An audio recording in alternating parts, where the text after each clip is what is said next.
Hi everyone. I know this is a little late, but I'm recording this video, and today's topic is very interesting. This is something which is at the epicenter of every high performing organization.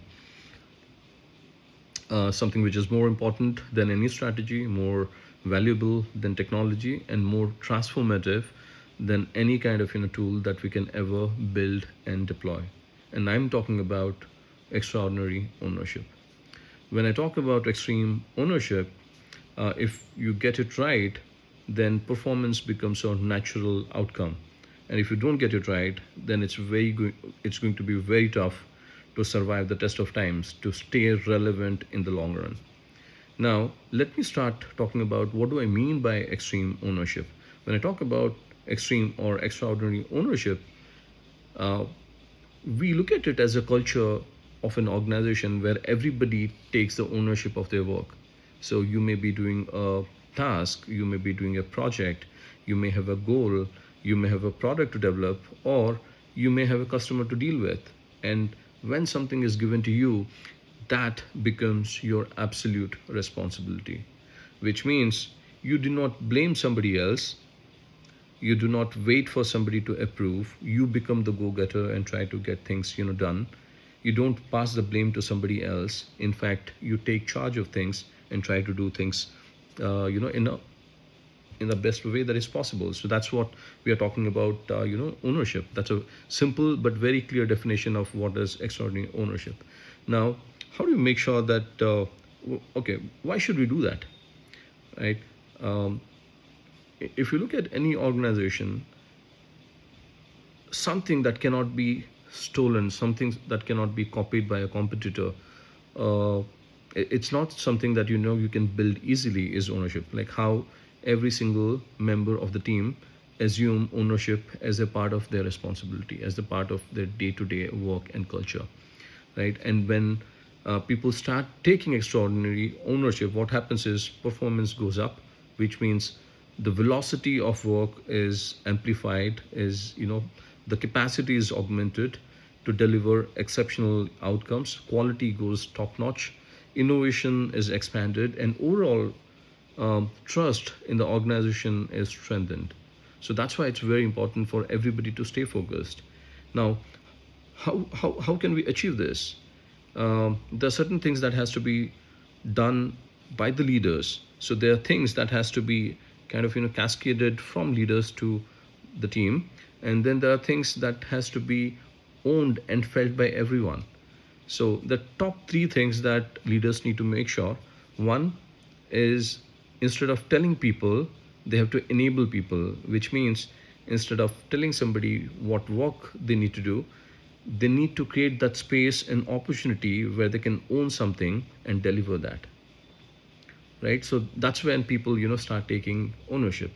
Similarly, instead of kind of looking at what worked in past and building all the strategies, it is very important for the leaders to make tough but bold decisions. And third, last but not least, is moving away from the game of kind of blaming people when something doesn't work.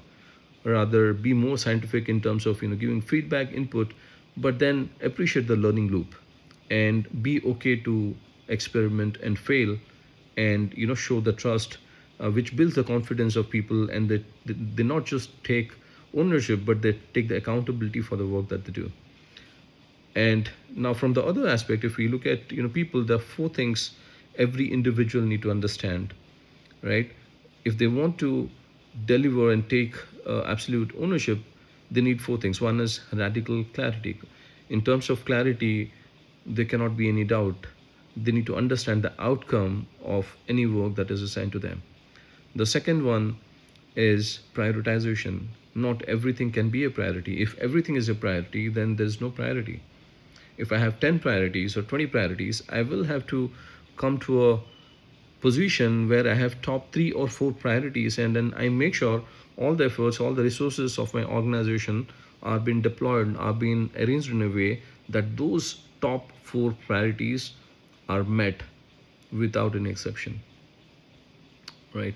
The other thing is, absolute accountability. So don't put multiple people do the same thing, or if at all you're doing it, define very clearly which team and which individual is responsible for what.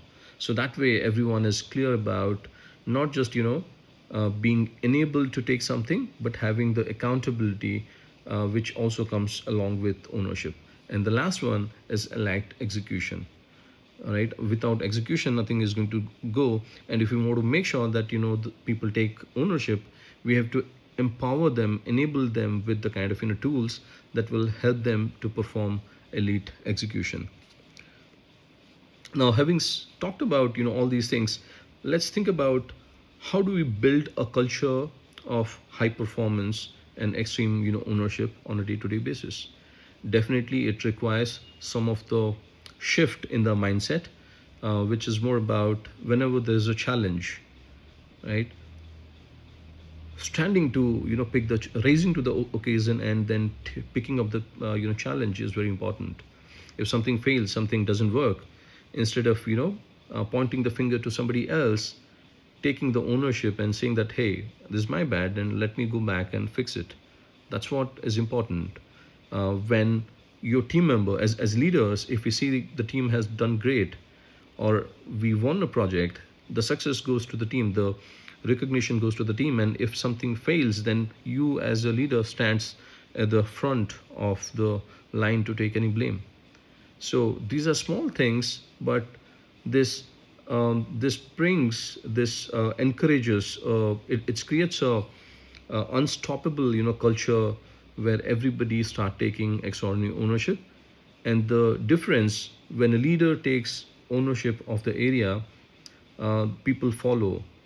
But then when the team and every individual in a team, they start taking ownership, things start to change shape, things start to transform. And if the goal of the business is to deliver transformative outcomes, transformational outcome, two things are important. You need to create products that are simply transformational, that is going to transform the solution to for the customers, and then transform your processes.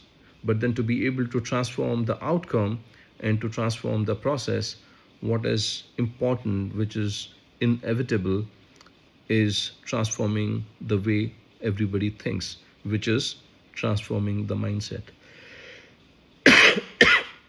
And that's where extreme ownership is going to do all the magic, where people don't feel or don't act as employees. They start acting as a promoter, they start acting as an entrepreneur. They own the project, they associate themselves with the failure and success of the project, and they don't wait to be led, they try to drive things. So that's where everything kind of changes from from an organization where it is led by a couple of leaders, to an organization where all the engines, every single individual really fire up. And that's what is important, that's what is the need of the hour in today's generation, where technology is booming. There's a lot of competition that is coming up. Customers are becoming less loyal and more demanding. So that's a short video that I recorded in extreme ownership. Hope this helped. And do share, what do you feel, what is your idea about ownership. And it's going to be very interesting for me to see the different perspective that people carry on this topic. Thank you.